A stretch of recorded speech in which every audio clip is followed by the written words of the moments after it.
Get ready, get set, this is MSMBS, spreading the highest grade BS to television sets across the entire continent of the blessed US. With me, Brian Washington, sitting here at the news desk. Headlines tonight: white America in state of unrest as violent thugs break windows, loot, riot and smash. Ferguson, Baltimore, why are they so vexed? And above all, where will Thug Kata strike next? Not since Rodney King and the LA riots chapter have we seen such a backlash against the nation's white masters. So we're forced to report these matters. We speak to Chief of Police General Baxter. Whoop, whoop. That's the sound of the police. Brah, brah. That's the sound of the peace. You can't stand where I stand, cause I stand above the law. Watch out! Oh, hi Brian. Yeah, ready to talk. Burning and looting. General, have they gone insane? I mean, we could understand if their team had just won a hockey game. It's great that the media is focused on the looting and rioting. It distracts from the killings that provoked these uprisings. How did we arrive at this? It all started when a trigger-happy vigilante targeted this unarmed kid cause he looked black.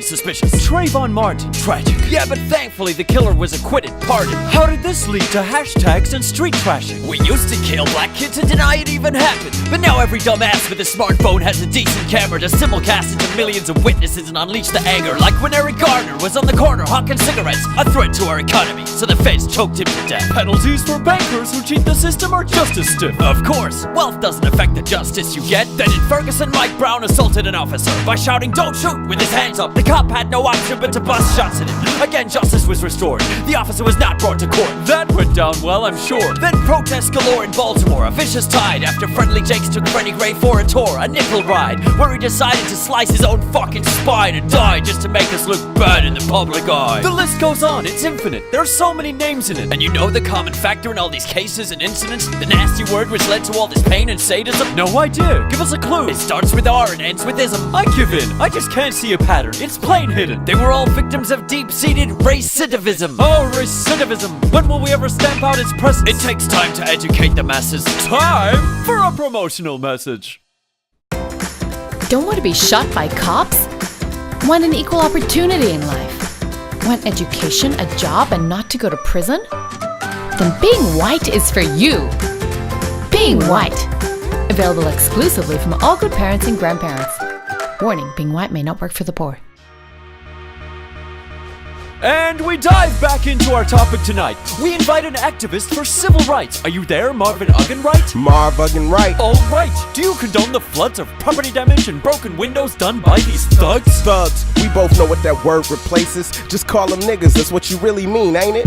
Racist. And can we focus on the real victims? They were no angels. They had criminal records. That's a red herring. Fallacious. The issue ain't whether those people were good or bad. It's whether the rule of law applies equally to white and black. And clearly it don't. In theory, Jim Crow was a bygone era, but in practice, nothing's changed in America. You see, not long ago, white mobs in the streets would lynch at least 2 of my people every week. Now a black person is killed every 2 days just by the police. Don't lie! Those are just the deaths we report and release. And that's not the only connection existing between lynchings and police killings. Both sit outside the rule of law. No trial or jury is ever called, and in both cases, the brutality is a public spectacle.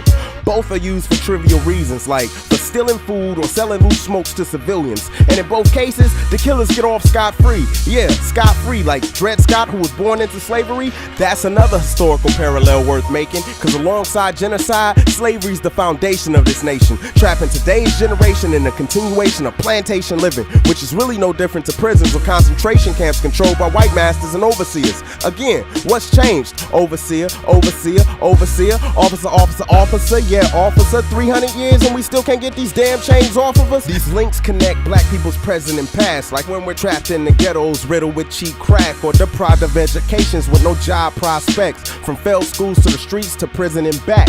You see, that's what you call a preschool to prison complex. And we're meant to think that this has disadvantaged you people or caused some kind of permanent damage? Yeah, black folks are damaged from it, but so are you. You're all psychologically damaged from this history too. Jeremy Scahill was speaking the truth when he tweeted the best white people can do is recognize we're recovering racists, born into a system that tells us we rule. So you'd like us to believe that this systemic racism is the underlying cause of these police killings? Outrageous statements! Not all police officers are racists. Sadly, we still have many good apples left in our stations. What I'm saying is we need to reform the police force, educate officers about history and racial prejudice in all forms, and hold killers accountable, ensure that they understand that Black Lives Matter, y'all. Black Lives Matter! Black Lives Matter! Black Lives Matter!